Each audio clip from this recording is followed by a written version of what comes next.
It's member-supported Hawaii Public Radio, and all things considered, we are in our Atherton Performing Arts Studio. I'm Dave Lawrence. Thank you very much for joining us. It was last year at some point that the Average White Band rolled through town. They're back through Sunday at Blue Note, Hawaii. And we had Allan, Gorrie, bassist, guitarist, vocalist, Onnie, McIntyre, guitarist and vocalist. We were hanging out and had a great conversation. I really enjoyed it, and it's a privilege to welcome both of them to our Atherton Performing Arts Studio. Welcome. Great to have you here. Thank you. Thanks. Good to be here. Great to see you again. Yes. Yeah. Nice to be in your studio. Yes. Now I'm holding this new Inside Out, not in stores yet, but it seeds the mind for a few months down the road. And we've brought preview copies for audiences that come to the gigs. It's only right, really, that the live audience gets the first shot to listen to this stuff, because they're the ones that really pay all our bills in the first place. Makes a lot of sense. And now this Harvest for the World was a few months back. I'm thinking it was May or June that the studio version of that, Isley Brothers classic. That's right. It was the end of May. Right. Yeah. And it's got an Isley on it too, I guess, to make it even more. Yeah, Chris, that was a good hookup. Yes, it was. Does that connection to the Isleys date all the way back? Work yeah, to do? It does. I mean, our first trip to America as a band, we'd only been formed a couple of months. We were rehearsing, and a friend of our managers, a guy called Bruce McCaskill, was working with Delaney and Bonnie, and then Bonnie went solo and decided to do a solo album. And he took the tapes from our rehearsal back to her, and she said, I got to have them. So she went to A&M and got them to bring us over to the States to work on her first album.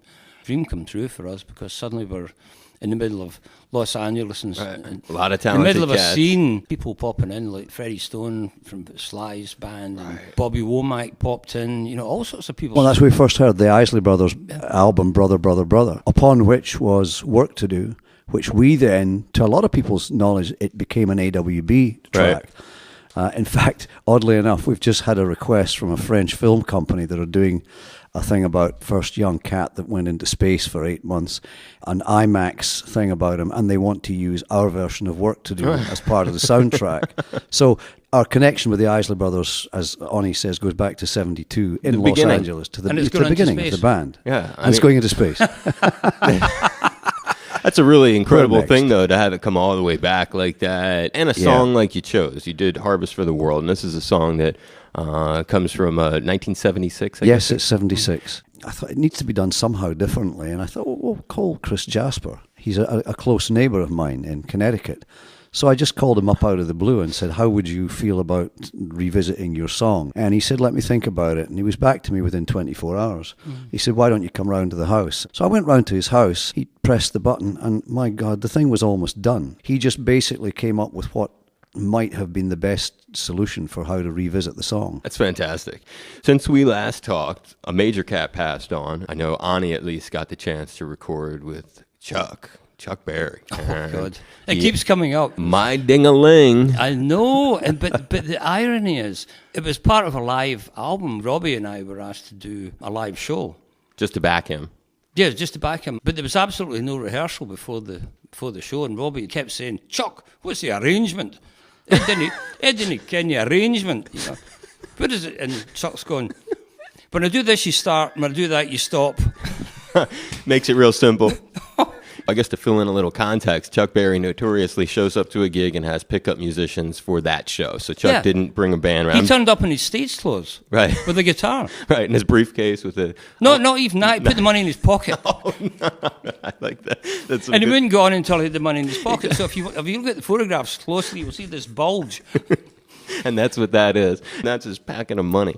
It is. Did you show up before him? Or? Oh, yeah, we were there early because we were already doing a set with the band I was with at the time. And then we were standing there, and Chuck walks in, and he comes right over and he introduces himself. And I went, hey, hi, Chuck. Honour to meet you, man. You know, I'm Onnie. He went, you, guitar. He didn't want to know my name or anything. Your guitar. And he did the same with everybody else. I was like, and Robbie's like sitting there, you know, making faces and look.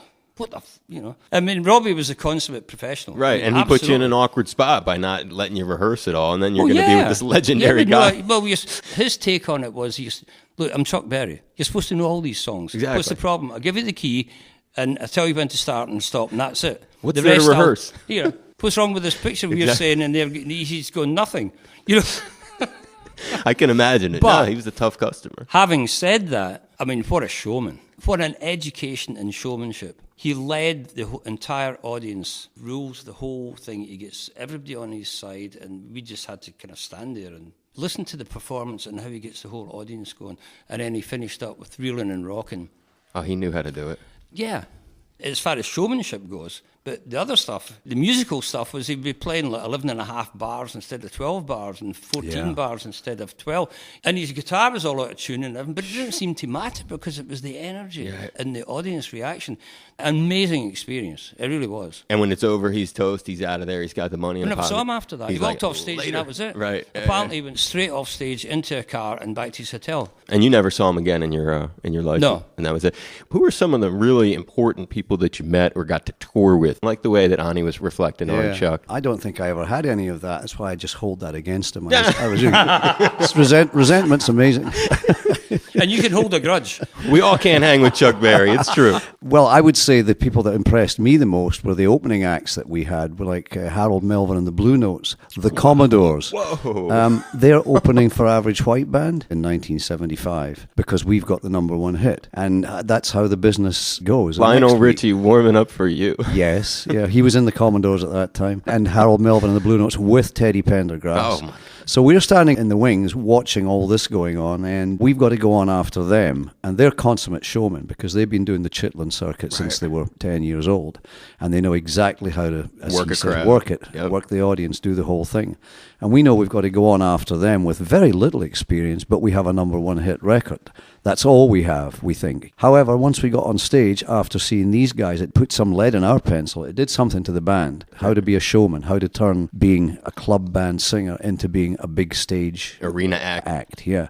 So these are the things that impressed me. Les McCann was another one. There was a couple of Atlantic events, like the Atlantic 40th. 77 and 88, I guess. 88. The one in 77 in Montreux, the one in 88, Madison Square Garden, all-star kind of jam. It's very different than the All-Stars gig in Montreux with Atlantic. That was the 40th anniversary of Atlantic Records. Did you watch those other bands? Yeah, we were there all Crosby, day. Stills and Nash. There were a lot of great things. When somebody didn't turn up for their allotted 20-minute set, not John Belushi, his partner, Dan Aykroyd got up and filled in the 20-minute gap. And he was hilarious. He was hilarious. I'm sure. I doubt he'd ever spoken to a crowd that size before.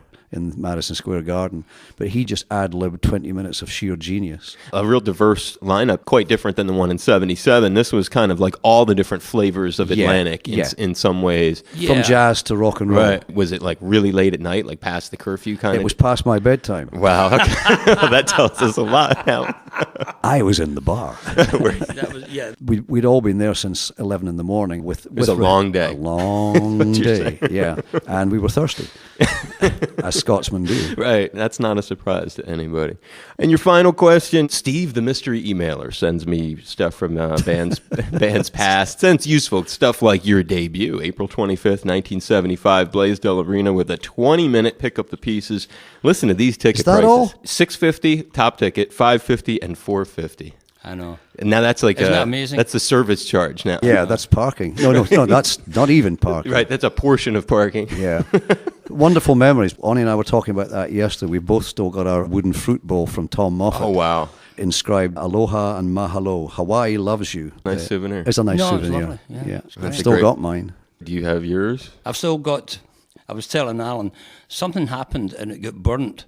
No, I don't know. It was You're not supposed to put it in the toaster. Yeah. Next to it was irreparable. However, I took the brass nameplate off. Yeah. You have that. And I still have that. It's a great The idea was to put it onto another bowl, It was great to work thanks, for Tom. Tom. It was wonderful. He was our first benefactor here. And you know he passed. No. No. Oh, we didn't know that. Yeah. Well, I thought you were speaking to him in the ether, which is just as well, appropriate. that's fine. Oh, that's just what it as is now. appropriate. Exactly. I'm fed up with people passing. Yeah, we lost a lot of know. really good people in the Recently, last couple of years. But you have a great souvenir from it, and I think that's cool that you can remember. Well, now it's even more important. Yeah, you won't burn yours, and you'll mount yours on something. It's Average White Band, and they're through Sunday, Blue Note, Hawaii. We've been thrilled to have Allan Gorrie and Onnie McIntyre, original members of the band, back and in our Atherton Performing Arts studio. I hope you had fun. I had a lot of fun. Yes, sir. Absolutely. Very grateful Thanks, to have Dave. you. Thanks for having us again. And hallelujah for NPR. It's the only radio I listen to. Aloha, everyone. It's Allan Gorrie and Onnie McIntyre. We're from the Average White Band. Don't even think of touching that dial. In fact, just rip it off the radio right now. Ooh, we're tuned to our friend Dave Lawrence. Aloha, Dave.